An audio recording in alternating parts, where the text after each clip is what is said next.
savez, en matière pénale, disons, c'est Christian, il y a le principe qu'on appelle celui de la légalité des délits et des peines.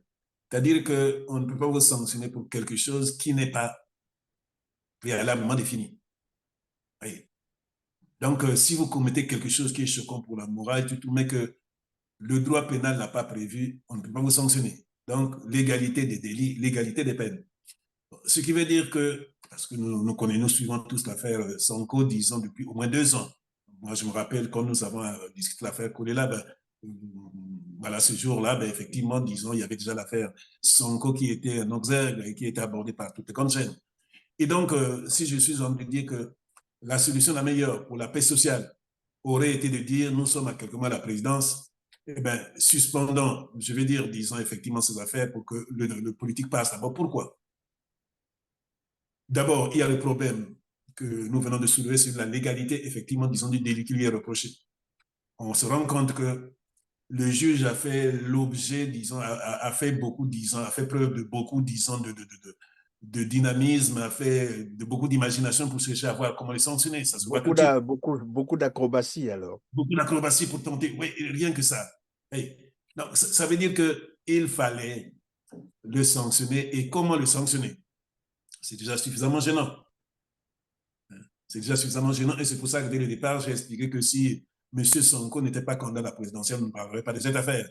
Et donc, par rapport à cela, si on doit privilégier effectivement la paix sociale, c'est de dire le droit passera à un moment ou à un autre. Donc, allons-y effectivement à la présidentielle et s'il gagne, effectivement, l'affaire est suspendue. Et après, effectivement, le droit, disant, le droit où la justice reprend ses droits.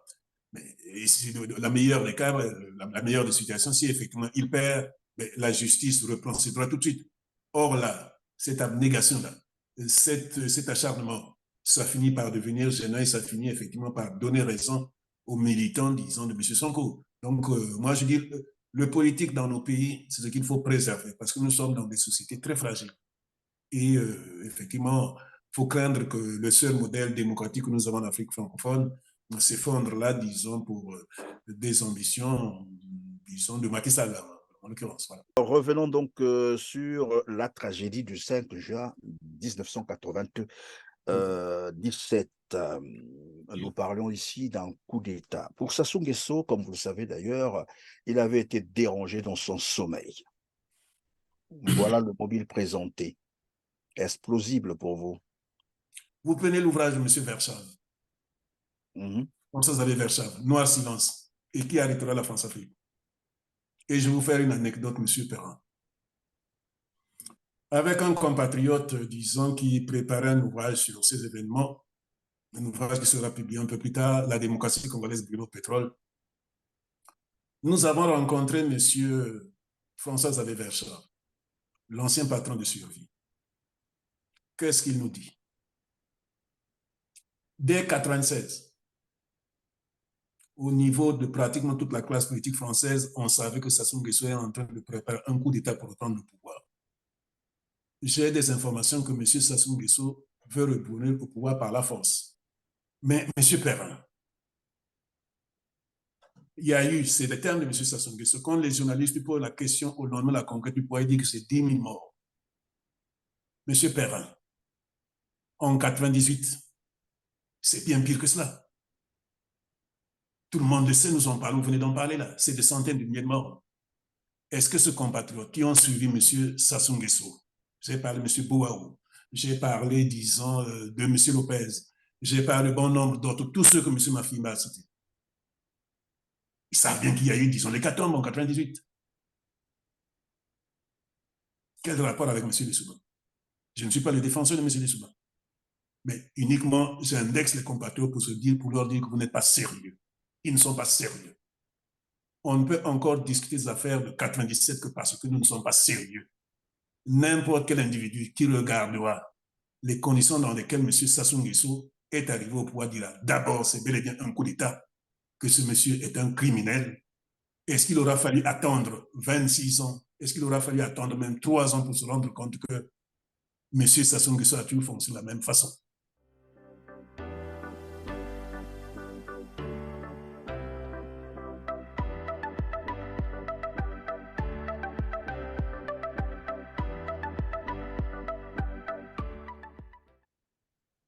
Bonjour, professeur Félix Bankunda Mpele.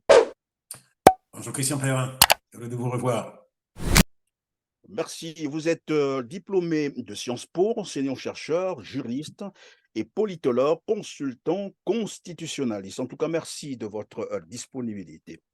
5 juin 1997, 5 juin 2023, 26 ans jour pour jour, le Congo-Brazzaville a sombré dans un coup d'État militaire très meurtrier avec plus de 400 000 morts. Ce n'est pas dit par moi, les documents existent.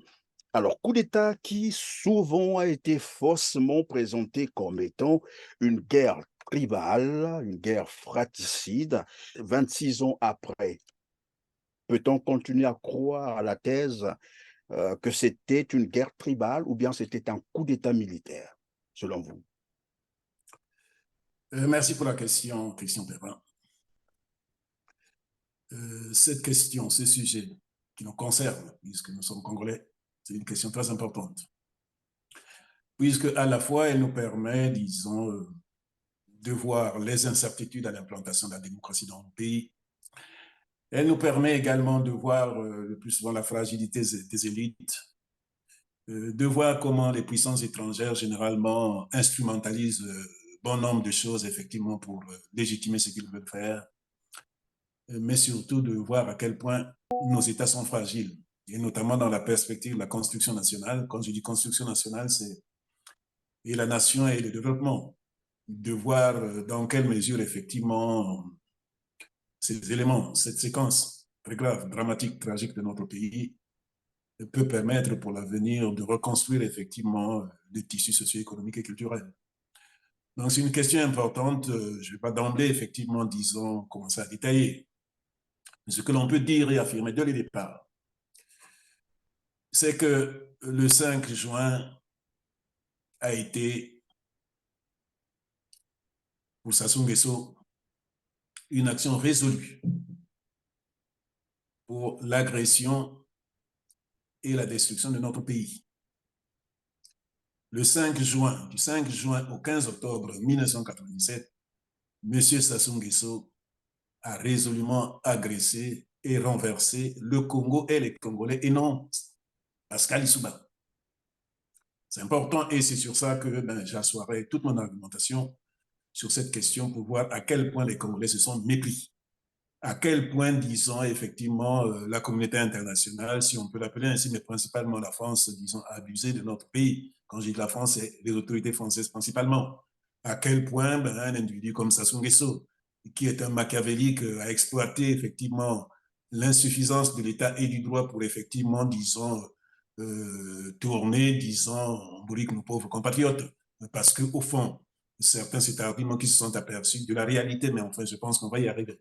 Voilà qui sera au centre de notre interview aujourd'hui, mais l'actualité africaine oblige de se concentrer d'abord sur ce qui se passe au Sénégal. Vous avez suivi évidemment, c'est depuis hier, le principal opposant à Macky Sall, Ousmane Sonko, a été condamné à 2 ans de prison ferme, le rendant donc inéligible pour la prochaine présidentielle. Et la curiosité, c'est que finalement, il n'a pas été condamné pour les chefs d'accusation qui ont longtemps agité la scène politique sénégalaise, notamment viol et menaces de mort. C'est plutôt pour corruption de la jeunesse. Quelle analyse tirer de cette condamnation? Monsieur Perrin, si M. Sonko n'était pas candidat à la prochaine présidentielle sénégalaise, on ne parlerait pas de cette affaire. On n'aurait pas, disons, au niveau, disons, du juge recherché, disons, une spécificité pour le condamner. C'est dire à quel point, disons, dans toutes nos sociétés, et pas seulement, je vais dire, africaines, nous n'en avons pas le monopole. À quel point, effectivement, la question du pouvoir, c'est une question qui, je vais dire, disons, disons est globalement machiavélique, comme je disais, effectivement, pour le cas de ce que nous allons traiter aujourd'hui. À quel point, effectivement, les gens instrumentalisent tout. Moi, je pense que, et c'est bien dommage parce que là, nous parlons du Sénégal. Le Sénégal est resté dans le cadre des pays d'Afrique francophone le seul modèle considéré comme effectivement celui qui, à peu près, disons, laisse exprimer la démocratie. Je pense que l'idée, disons, du président Macky Sall, disons, la perspective d'un troisième mandat, vient fausser effectivement la lecture, disons, de de ce que l'on pouvait espérer, disons, du Sénégal, de telle sorte qu'effectivement, en ayant en tête effectivement l'idée d'un troisième mandat, ben, effectivement, celui qui pourrait éventuellement être, disons, son challenger, eh ben, effectivement, devient un problème. Je serais tenté de dire que si effectivement de part et d'autre on regardait les choses à moins d'un an, je dis bien à moins d'un an d'une présidentielle, je pense que l'on pouvait mettre, disons, suspendre tout ce qui est effectivement question judiciaire pour laisser effectivement, disons, le politique s'exprimer. C'est-à-dire effectivement se dire, bon, ce monsieur est candidat à la présidentielle, déclaré comme tel, ça ne pas d'équivoque. Nous sommes, disons, en gros, à 7, 8 mois, disons, la présidentielle. Laissons passer la présidentielle. Et puis après, ben, effectivement, la justice passera. Hein. Moi, je pense que ce serait beaucoup. Oui, mais Pourquoi? probablement que la justice est dite, ben, écoutez, si jamais il est président, il aura une immunité présidentielle, on ne pourra plus le Évidemment, rattraper. Mais évidemment. la vraie question aujourd'hui, c'est aussi de savoir pourquoi il a été finalement condamné pour corruption de la jeunesse, un chef d'inculpation qui n'a jamais figuré dans son dossier, il n'a jamais été interpellé, écouté par cela, il n'a jamais été accusé de cela. Curieusement, ça vient apparaître à la dernière minute. Et Mais c'est c'est ce pour que ça les que gens ne comprennent pas. c'est pour ça que je parle, disons, d'une création judiciaire sui generis. Oui. Vous savez, en matière pénale, disons, c'est la question.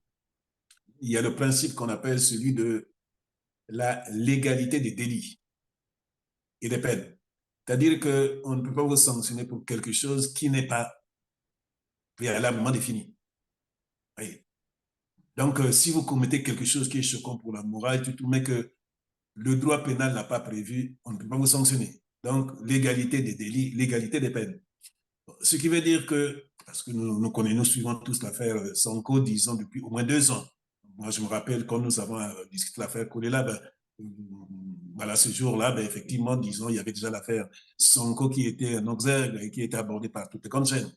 Et donc, si je suis en train de dire que la solution la meilleure pour la paix sociale aurait été de dire, nous sommes à quelques mois de la présidence, eh bien, suspendant, je vais dire, disons effectivement ces affaires pour que le politique passe d'abord. Pourquoi? D'abord, il y a le problème que nous venons de soulever sur la légalité, effectivement, disons, du délit qui lui est reproché. On se rend compte que le juge a fait l'objet, disons, a fait beaucoup, disons, a fait preuve de beaucoup, disons, de dynamisme, a fait de beaucoup d'imagination pour chercher à voir comment les sanctionner. Ça se voit tout de suite. Beaucoup d'acrobatie alors. Beaucoup d'acrobatie pour tenter. Oui, rien que ça. Hey. Donc, ça veut dire qu'il fallait le sanctionner. Et comment le sanctionner? C'est déjà suffisamment gênant. C'est déjà suffisamment gênant et c'est pour ça que dès le départ, j'ai expliqué que si M. Sonko n'était pas candidat à la présidentielle, on ne parlerait pas de cette affaire. Et donc, par rapport à cela, si on doit privilégier effectivement la paix sociale, c'est de dire le droit passera à un moment ou à un autre. Donc, allons-y effectivement à la présidentielle et s'il gagne, effectivement, l'affaire est suspendue. Et après, effectivement, le droit, disant le droit où la justice reprend ses droits. Mais la meilleure des cas, la meilleure des situations, si effectivement il perd, la justice reprend ses droits tout de suite. Or là, cette abnégation-là, cet acharnement, ça finit par devenir gênant et ça finit effectivement par donner raison aux militants, disons, de M. Sonko. Donc, moi, je dis, le politique dans nos pays, c'est ce qu'il faut préserver parce que nous sommes dans des sociétés très fragiles. Et effectivement, il faut craindre que le seul modèle démocratique que nous avons en Afrique francophone s'effondre là, disons, pour des ambitions, disons, de Macky Sall, en l'occurrence. Voilà. Alors pour boucler évidemment ce volet, qu'est-ce qu'on peut tirer comme leçon de ce qui se passe au Sénégal aujourd'hui, puisque évidemment, ça repose à la question sur le troisième mandat en Afrique finalement, qui semble devenir, je ne sais pas, un effet de mode, est-ce qu'il faut appeler ça comme ça, ou y a-t-il une pression derrière, comme quelqu'un me le disait, ben non, ces présidents-là, en réalité, on a l'impression qu'ils n'agissent plus de leur propre volonté. Sincèrement, moi, je ne voudrais pas leur trouver des excuses. Parce que quand on voit Macky Sall, c'est quelqu'un d'une grande expérience politique. C'est quelqu'un qui a vu également comment son prédécesseur s'est retrouvé, disons, dans une situation difficile à cause de cette affaire, disons, de mandat supplémentaire. Et puis, nous sommes en Afrique de l'Ouest. Il a vu comment ça s'est passé au Niger. Donc, il y a aujourd'hui tellement d'expériences, tellement de situations similaires que Macky Sall est bien placé pour savoir que l'affaire du troisième mandat a mis beaucoup de pays africains en difficulté. Il connaît le cas de la Guinée. C'est, disons, effectivement, cette affaire du troisième mandat qui a effectivement, disons, abouti au renversement, disons, de son ami. Donc, moi, je dis tout simplement, nos dirigeants ont une salmanie. Cette salmanie, c'est que entre ce qu'ils sont quand ils ne sont pas aux affaires et l'attitude qu'ils adoptent une fois qu'ils arrivent aux affaires, ils se caractérisent par une inconséquence, je vais dire, disons, incroyable. Voilà. Oui, mais il y a quand même quelque chose de très curieux. C'est beaucoup plus en Afrique francophone. Et on a Principalement. l'impression que tout le monde est... voilà. Qu'est-ce qui peut expliquer tout cela, malgré les risques que vous êtes en train de rappeler, qu'il y ait ce revirement, parfois, de dernière minute? Hier, on a dit on ne fera que 2 mandats, jamais 3, et vers la fin, voilà, on change d'avis. Qu'est-ce qui peut expliquer cela? Et beaucoup plus en Afrique francophone. Ben, d'abord, Parce qu'on a vu Mamadou Bouhari s'en aller, là, après 2 mandats. parce que quand nous parlons effectivement de limitation de mandat, il faut dire que en fait, on a largement dépassé cette étape dans les pays anglophones. Les alternances se font tranquillement. Les alternances se font par exemple, c'est en Afrique francophone principalement que la question se pose. Et c'est ça qui fait penser peut-être, je veux dire à certains que ben, il y a effectivement entre guillemets une main noire derrière qui effectivement disons les motifs. Mais c'est aussi surtout le fait que nos pays d'Afrique francophone, les dirigeants ont acquis la mauvaise habitude de faire tout dépendre leur légitimité de l'ancienne puissance coloniale. Ça, il faut le dire. Et qu'est-ce qu'ils font? Ben, ils essaient toujours de trouver, à partir, effectivement, disons, de l'attention que leur accorde l'ancienne puissance coloniale, le prétexte, disons, à une forme, disons, de marchandage pour dire, ben, écoutez, est-ce que je ne peux pas, disons, me permettre de vendre cette question, disons, auprès de l'ancienne puissance coloniale pour effectivement légitimer mon action. Il y a cela. Mais c'est évident, je pense que ça ne se pas d'équivoque là-dessus. C'est effectivement parce que nos régimes, nos pays d'Afrique francophone, des dirigeants de nos pays d'Afrique francophone, ont pris l'habitude de faire asseoir leur légitimité à la reconnaissance effectivement de l'ancienne puissance coloniale que nos systèmes politiques accusent effectivement une certaine fragilité. Mais je dirais toujours ceci, le déterminant reste la personne elle-même.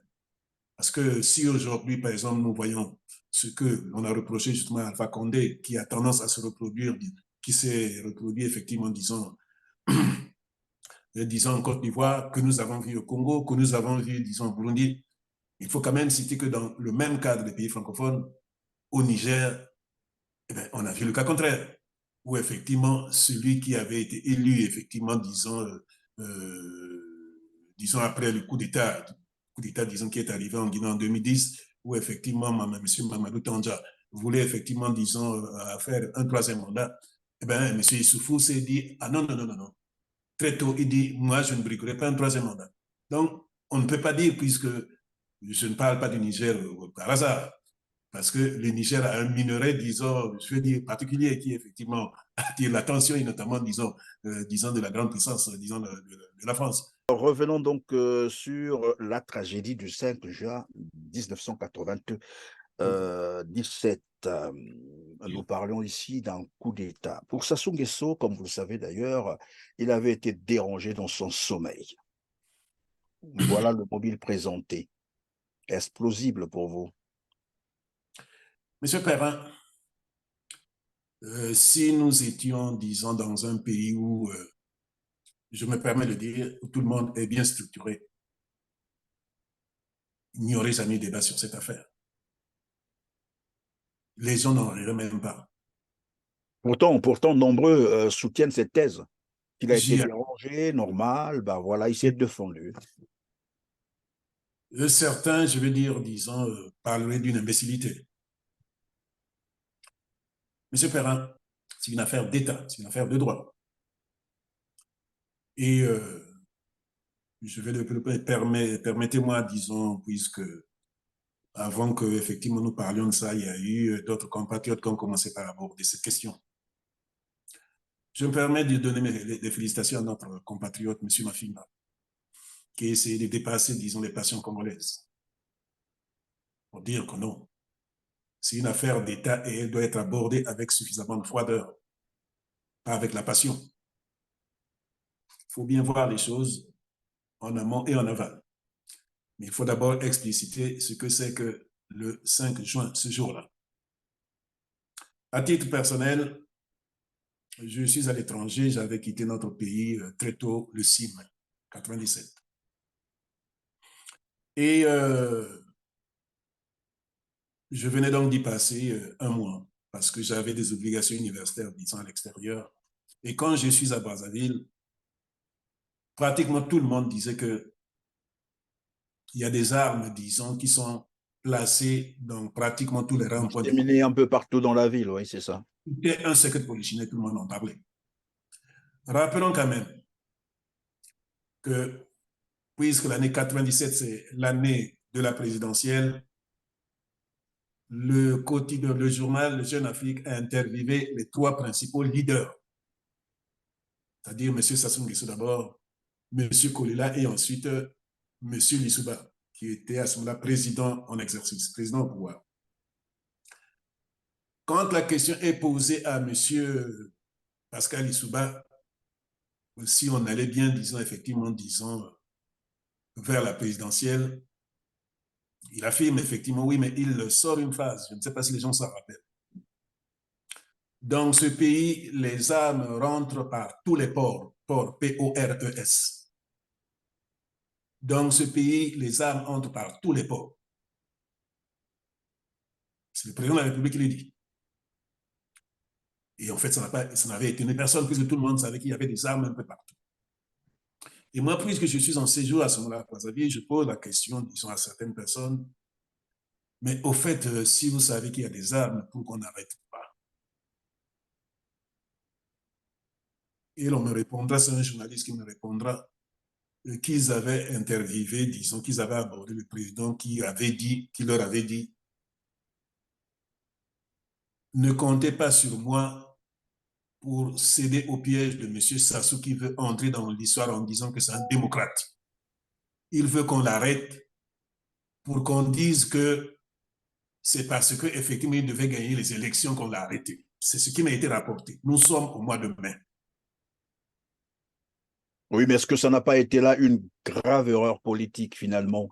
On va y arriver.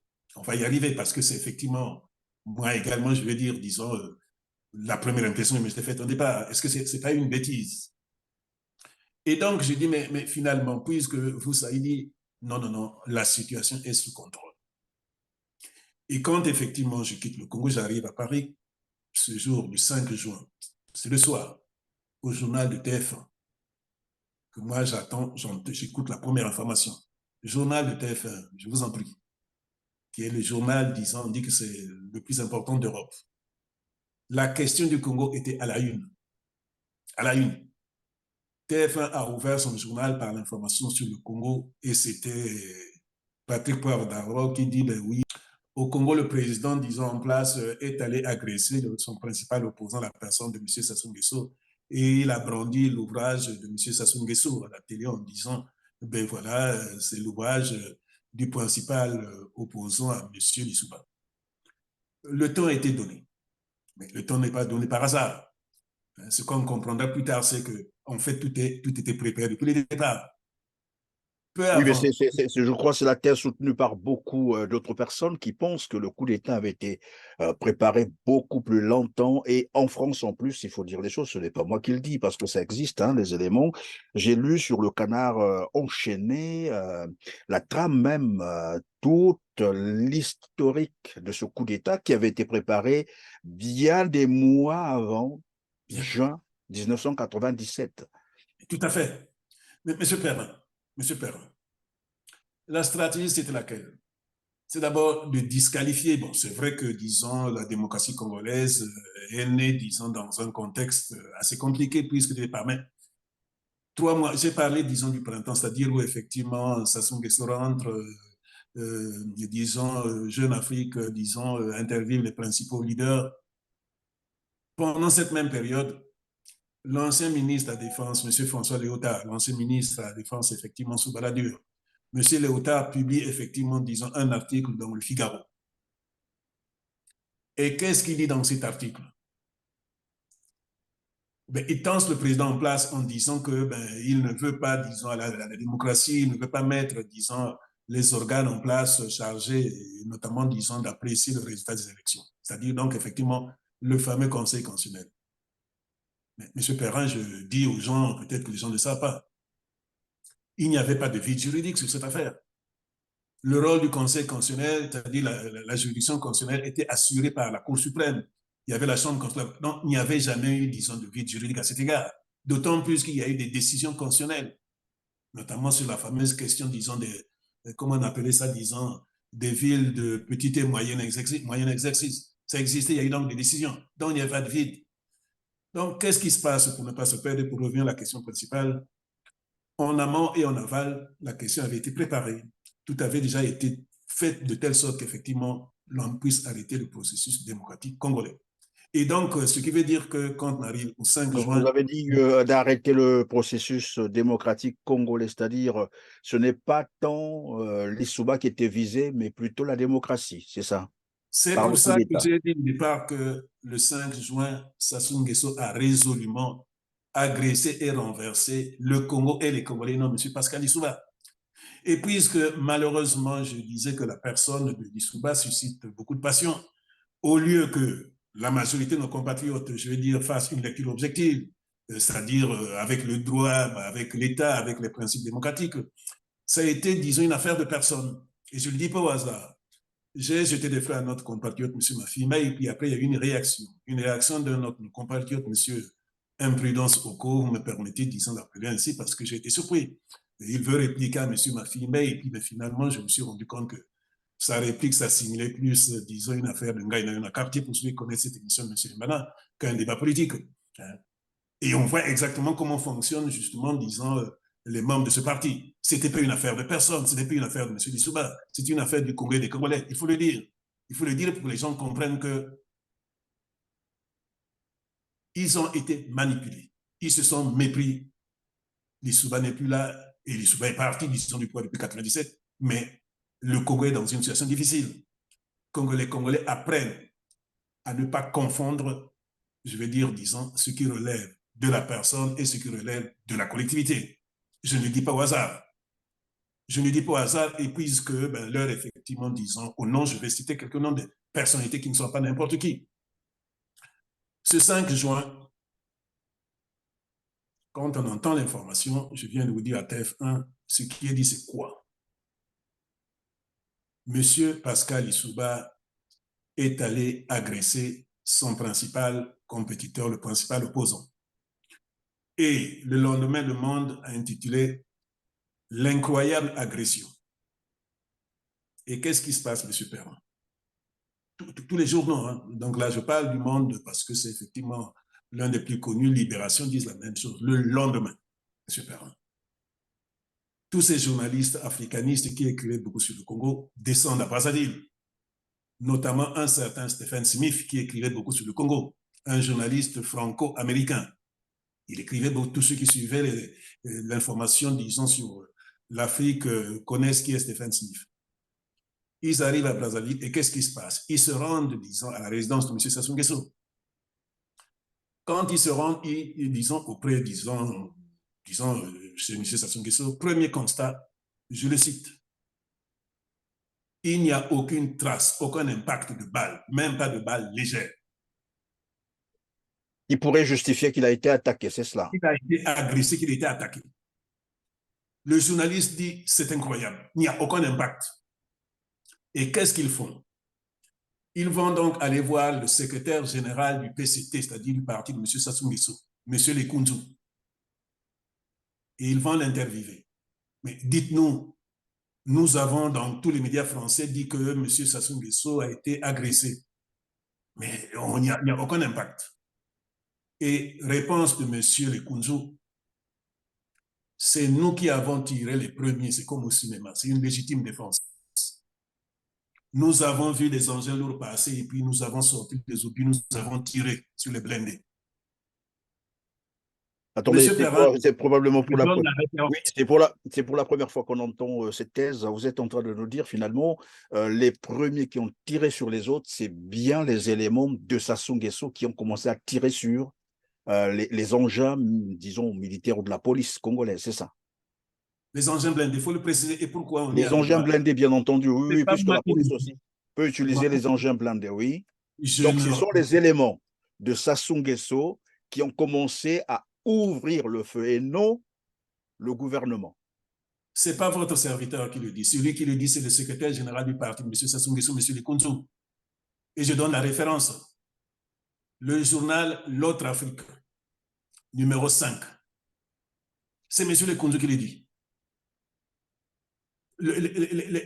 L'armée n'a jamais tiré sur la résidence de M. Sassou Nguesso. C'est M. Lekunzu qui dit que c'est nous qui avons tiré les premiers et nous avons fait la légitime défense. Et il ajoute, c'est comme au cinéma. Mais voilà, c'est ce qui suscite un peu ma curiosité parce que euh, déjà la séquence elle-même, on sait qu'il y a eu assassinat, hein, ils ne sont pas des accrochages. Il y a eu assassinat au niveau de Wando où les éléments de Sassou Nguesso venaient de tuer les compatriotes à Wando. Et donc, ils vont s'enfuir chez Sassou Nguesso. Et au moment où le gouvernement congolais, c'est-à-dire en ce temps-là sous Pascal Lissouba, donc la police, veut aller chercher ces brigands, ces voyous, ces bandits, ces criminels, ben non, c'est encore ces éléments-là qui commencent par ouvrir le feu sur la police. Il faut le dire, M. Perrin, parce que pourquoi bon, parfois on commet des bêtises, on dit ça semble être évident et c'est parfois après qu'on se rappelle que non, il faut préciser les choses. Les blindés ne viennent pas au hasard. Il faut d'abord dire ceci. La veille, la veille, mais le gouvernement annonce qu'ils vont aller arrêter ceux qui ont commis des crimes. Donc, ça ne s'est pas fait, je vais dire, disons, dans un cafouillage. C'est annoncé à la radio et à la télévision congolaise. Comme ça se passerait Comme dans ça se passe n'importe dans quel n'importe quel pays bien pays. organisé, bien sûr. On peut être tenté de se tenir, mais pourquoi les blindés? Mais enfin, mais ils ont déjà démontré qu'ils sont hyper, disons, Ils sont armés, oui, oui, c'est des assassins, ils sont armés, c'est normal, donc oui. n'importe quel pays, quand effectivement c'est des éléments armés et déterminés qui ont déjà tué. Mais ce que démontrent les faits, justement, c'est qu'en fait, ils ne sont même pas allés suffisamment préparés. Parce qu'à ce moment, il aurait fallu tous les moyens du monde, c'est-à-dire comme on le fait ailleurs, ben, effectivement, il y aurait des moyens aériens. C'est comme ça. Donc, ils arrivent, ils sont cueillis. Je dis, je répète, ce n'est pas moi qui le dis, c'est M. Lekunzu, secrétaire général du parti, M. Sassou Nguesso, et c'est dans le journal L'Autre Afrique, numéro 5. C'est écrit comme tel. Et alors, on peut aller en amont, en aval pour tenter de voir ce qui s'est passé, mais est-ce que cet élément n'est pas suffisamment démonstratif du fait que c'est un coup d'État et que ben, il s'était bien préparé, que ben, on voulait effectivement en finir, enfin, Monsieur Perrin, mais ils assurent les légitimes, disons, défenses avec des lance-roquettes. Avec des lance-roquettes, parce que pour détruire des blindés, il faut des lance-roquettes. Tout est là. Donc, c'est un élément, je veux dire, illustratif. Et quand je parlais effectivement, disons, des insuffisances de la légèreté de leur élite, ce qui est surprenant à cet égard, c'est le fait que, au niveau de ceux que l'on peut contenter de considérer comme étant effectivement, disons, les élites du pays, pour éclairer, disons, la grande majorité de nos compatriotes, il y a eu une grosse tricherie. Et je vais citer quelques exemples. Monsieur Perrin, je reviens toujours sur monsieur qui est un aîné, un collègue que je respecte, mais je veux dire, disons, qui se moque de son intelligence. Que dit monsieur Boao, professeur de philosophie? Je rappelle que monsieur Boao, c'est celui qui a remplacé monsieur Lekunzu comme ministre de la Défense sous le régime de monsieur Sassou Nguesso. Il faut le rappeler.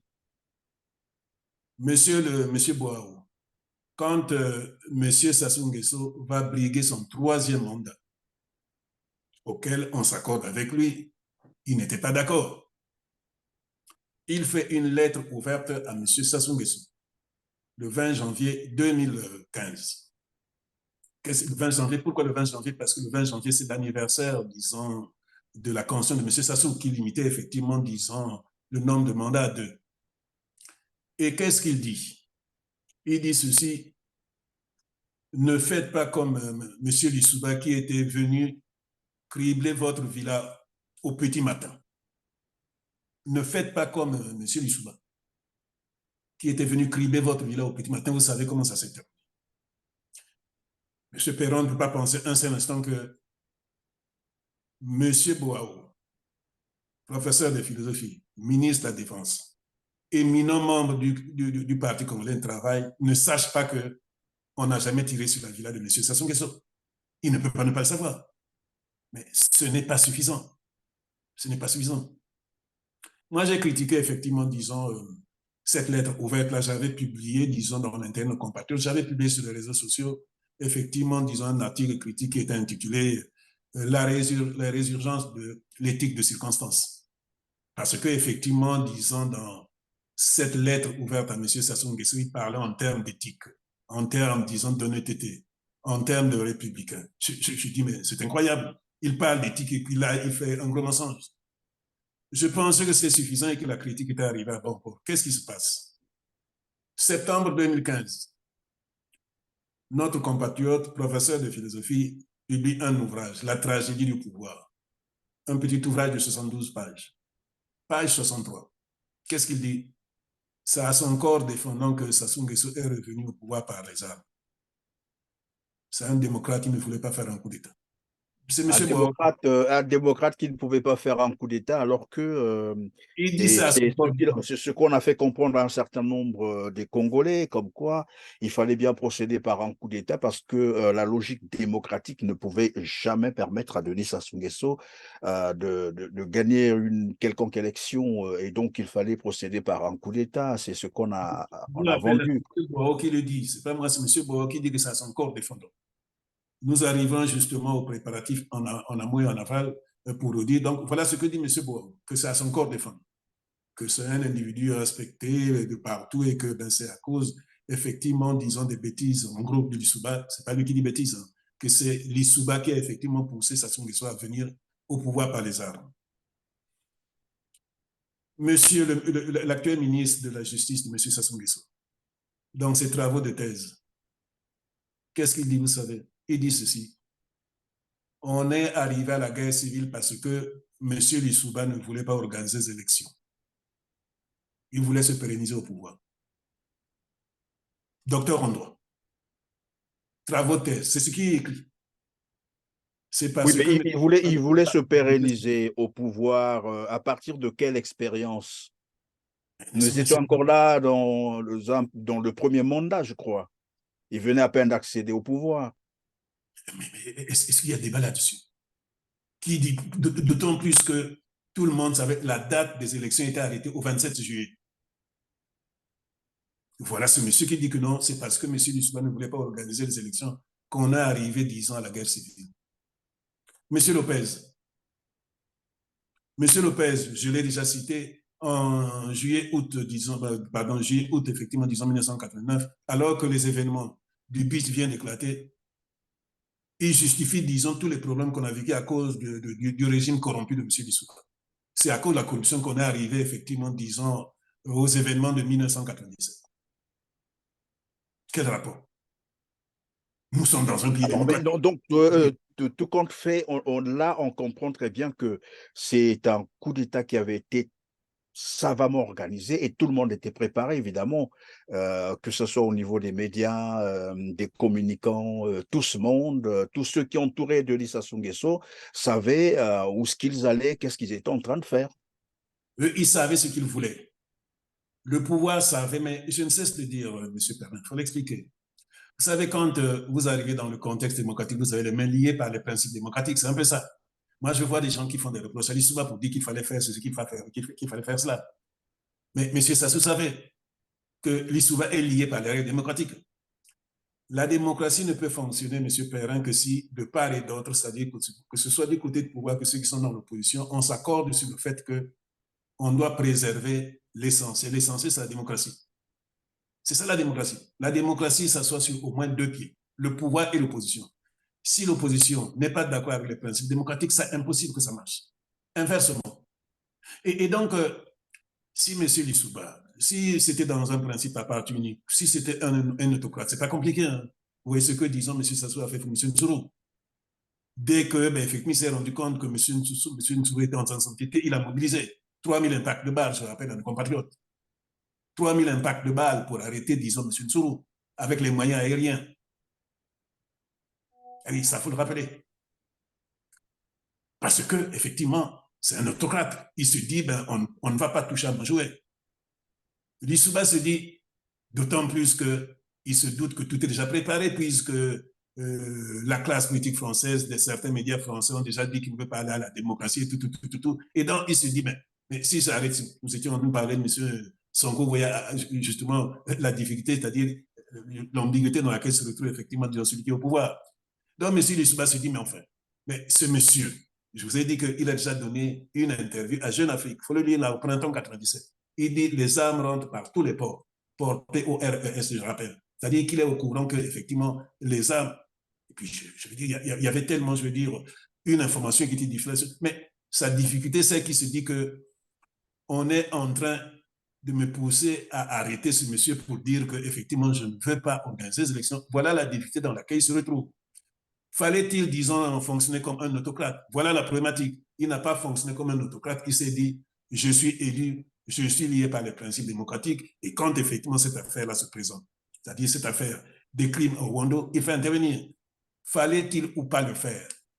Monsieur Perrin, monsieur Lissouba avait l'obligation d'arrêter cela. Il en avait l'obligation. Est-ce que les moyens étaient, disons, suffisants? C'est-à-dire que c'était disproportionné, c'est-à-dire pour dire que non, puisque justement quand ils s'en vont, ils sont cueillis effectivement, disons, comme du lapin. On leur tire dessus avec des obus. Donc là, tout est là. Maintenant, on peut aller sur les justifications en amont et en aval. Je serais tenté de dire ceci, monsieur Perrin. Dès quelques années après, il y a tellement d'écrits sur cette affaire qu'on ne devait plus en parler à la légèreté comme le font certains compatriotes, comme le fait M. Imprudence Justoko, hein, pour venir dire que les Soubas, ça sonne que ceci. Non. Vous prenez l'ouvrage de M. Verschave, François Xavier Verschave, Noir Silence, et qui arrêtera la France-Afrique. Et je vais vous faire une anecdote, M. Perrin. Avec un compatriote, disons, qui préparait un ouvrage sur ces événements, un ouvrage qui sera publié un peu plus tard, La démocratie congolaise brûle au pétrole. Nous avons rencontré M. François Xavier Verschave, l'ancien patron de Survie. Qu'est-ce qu'il nous dit? Il nous dit ceci. Dès 1996, au niveau de pratiquement toute la classe politique française, on savait que Sassou Nguesso est en train de préparer un coup d'État pour reprendre le pouvoir.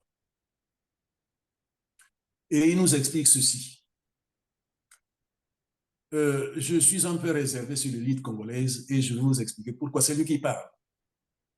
Il dit qu'il y a beaucoup de Congolais qui manifestaient à Brazzaville contre le dictateur Lissouba et qui, quand ils venaient le voir, il leur disait, mais faites attention parce que j'ai des informations que M. Sassou Nguesso veut retourner au pouvoir par la force. Et ces gens, c'est M. Verschave qui nous dit cela. Ces gens nous ont expliqué, ces gens lui ont expliqué que non, nous, le problème, c'est avec M. Lissouba, pas avec M. Sassou Nguesso. M. Verschave répète, mais faites attention, mes informations sont sûres. Ils disent non, non, non, non, non, non, non, non. Sassou n'était pas à tout pouvoir, il ne peut pas revenir par la force. C'est plutôt Lissouba qui ne veut pas organiser les élections, il ne veut pas, disons, la démocratie.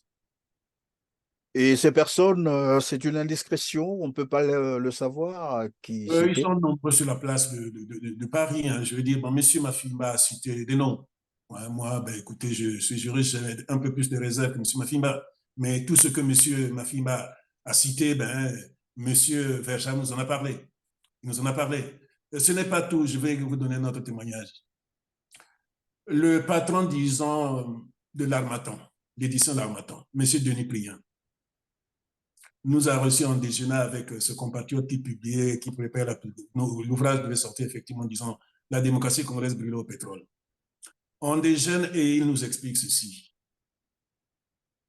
À mes frais, M. Denis Pliant est encore vivant, à mes frais, je veux organiser une rencontre de l'élite congolaise parce qu'on est venu nous tromper.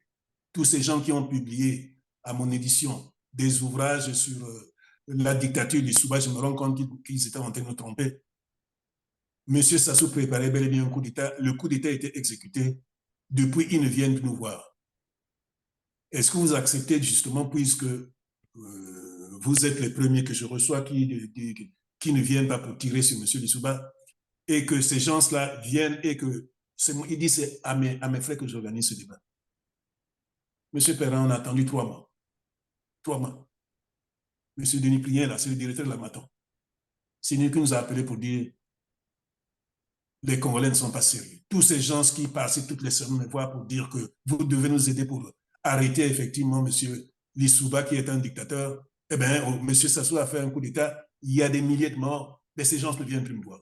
Et depuis là, ils ont disparu, il n'y a plus personne. Il y avait notamment le M. Dabira. Il y avait bon nombre d'autres. Je parle de M. Dabira parce qu'il a été déjà sanctionné. M. Dabira était parmi ceux-là. M. Perrin, il y a la fameuse question, mais nous y arriverons quand nous parlerons effectivement, disons, de l'expérience démocratique congolaise. Un compatriote, je le nomme, parce qu'il y a l'écrit, au nom de M. Bazingisa Ganga, parce qu'on a parlé de la question des milices. La seule étude que je connais qui a été publiée sur les milices au Congo, c'est celle de M. Bazingisa Ganga, publiée dans la revue Série. Page 13 de son document. Qu'est-ce qu'il dit? La première milice créée au Congo était celle de la milice Ninja. C'est lui qui le dit. Oui, mais pendant que vous parlez des milices, il a été aussi dit que finalement, le premier qui a commencé à créer les milices, c'est bien Lissouba, Pascal Lissouba. Mais ce n'est pas par hasard que justement je m'en parle. Parce que, qu'est-ce qui va se passer? Ce compatriote, professeur de sociologie, à Lille, quand effectivement les affaires, disons, éclatent à Brazzaville, il est la une des médias français, TF1, tous les journaux. Qu'est-ce qu'il dit aux médias? C'est ce que vous venez de me dire. Il dit, on n'arrive pas à comprendre que M. Lissouba élu crée des milices et puis donne l'exemple, disons, à ses compétiteurs pour le suivre. Il dit, c'est parce que M. Lissouba avait créé des milices qu'effectivement, dans son propre écrit, il écrit le contraire. Il écrit le contraire. Que moi, je suis avec un professeur de sciences politiques à Bordeaux, M. Patrick Quentin, il est vivant. Il m'a montré cette étude. Il dit, mais Félix, regarde cette étude, écrite par son compatriote.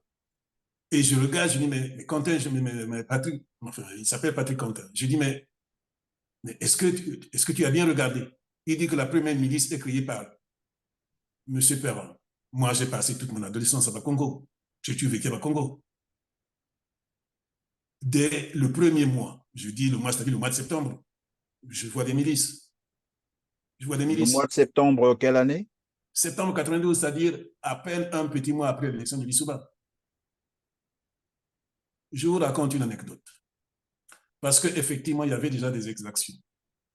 Qu'est-ce qui se passe? Mes voisins, avec qui je suis très bien, et qui, du point de vue de la sociologie politique, disons, sont plutôt, disons, proches de M. Koula, sont venus me dire, Monsieur Félix, personne ne viendra toucher à vous. Est-ce que tout ça aussi, ça part du fait de Pascal Lissouba? Parce que, évidemment, beaucoup l'ont aussi accusé de tribalisme.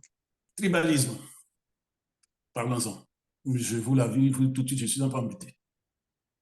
Je n'ai jamais parlé des affaires de tribalisme sur les réseaux sociaux. Non. Par principe, je refuse de parler de ça. Mais la question est posée, je vais tenter de dire quelque chose. Monsieur Perrin, prenons l'hypothèse. Au fond, c'est une évidence. Si le tribalisme a existé pendant les 3 premières décennies qui ont précédé M. Lissouba, pas un seul individu ne peut dire qu'il y a une baguette magique pour l'effacer. Pas un seul individu. Cependant, moi, j'aimais bien sûr Marien Gwabi, j'aimais les discours de Marien Gwabi. Je les reproduisais comme ça. Bon, parfois, j'étais en famille, non, parce que, ben, effectivement, j'aimais sa manière, disons, très, très passionnée de parler. Il n'y avait pas 2 discours de Marien Gwabi où il ne parlait pas du tribalisme. Bon, bref, ça c'est pour parler. Monsieur Perrin, si pendant 3 décennies, il y a eu le tribalisme, est-ce qu'il y a vraiment une baguette magique pour effacer le tribalisme parce qu'on vient d'arriver à la démocratie? Non. Moi, je ne dirais pas un seul instant qu'avec l'arrivée du tribalisme a disparu. Par contre, Je suis convaincu que c'est la démocratie qui permet, disons, d'anéantir la démocratie, le tribalisme. J'en suis convaincu. Pourquoi? Premièrement, et c'est pour ça que je dis que nos compatriotes, je dis l'élite était légère. Aucun parti ne peut gouverner au pays, ne peut gouverner ce pays sans l'apport des autres partis. C'est absolument Oui, impossible. pardon, professeur, ma question était de savoir, était-il tribal ou non? Je parle bien du professeur Pascal Lissouba, selon vous. Ma conviction, c'est non. Et je vais l'expliquer. Vous savez, il y a un problème, disons, dans ce phénomène-là. Je ne cesse de dire ceci. Le tribalisme, c'est quoi? Le tribalisme, quand tu vois, moi, je vois comment fonctionnent les compatriotes. C'est d'abord un Non, mais préjugé. moi, je veux bien qu'on commence par le non que vous venez de dire là. Il faut nous expliquer pourquoi non, alors que les autres pensent qu'il était tribal. Non, d'abord, je vous ai dit que si le tribalisme a existé pendant 3 décennies, il est difficile. Il n'y a aucune baguette magique pour le faire disparaître. Mais prenons, je peux prendre quelques indications. Je suis universitaire. Je suis enseignant de l'université de Brazzaville. Pendant le temps de M. Lissouba, il y a eu une seule nomination du personnel de l'université. Un seul recrutement, je vais dire.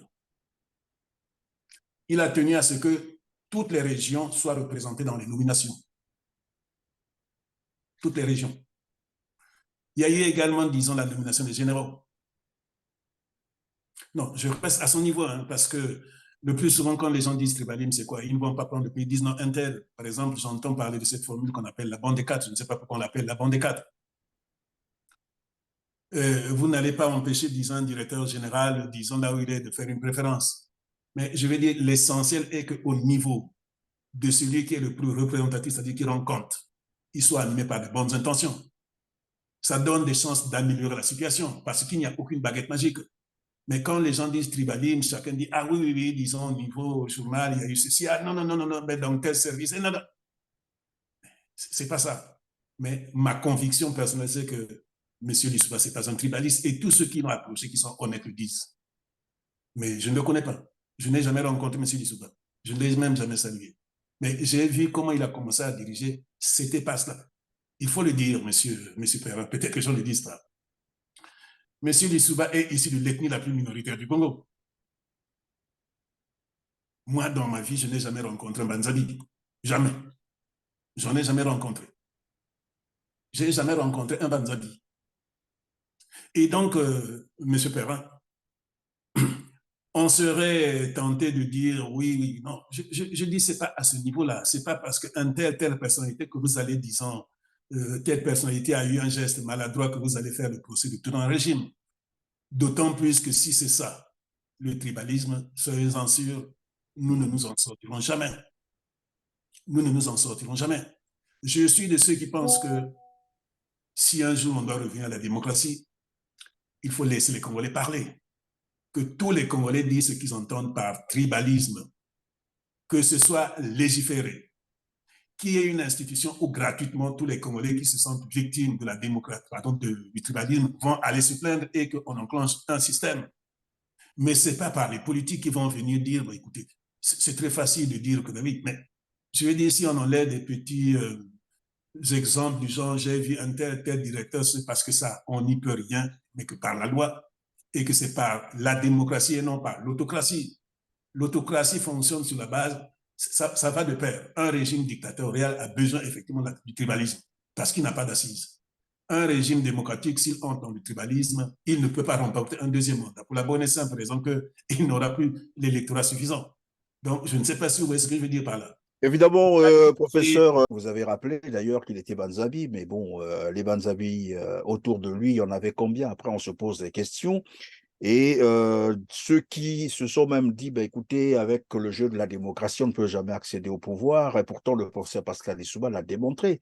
Avec cette petite ethnie minoritaire, il est arrivé quand même au pouvoir. Et donc, ce sont là des thèses qu'on peut balayer. Mais on va aller très vite parce que le temps qui nous est imparti touche déjà presque à sa fin. On va donc comprendre avec vous quelles sont les leçons qu'on peut tirer finalement de tous ces événements, mais surtout de la petite démocratie qui a été finalement décapitée parce que le but principal, c'est ce que j'ai cru comprendre, du coup d'État militaire de Denis Sassou Nguesso, c'était de décapiter carrément la démocratie parce que c'est un système qui ne l'arrangeait pas du tout, qui ne l'arrange pas parce que, évidemment, pas seulement lui, mais aussi avec ses soutiens.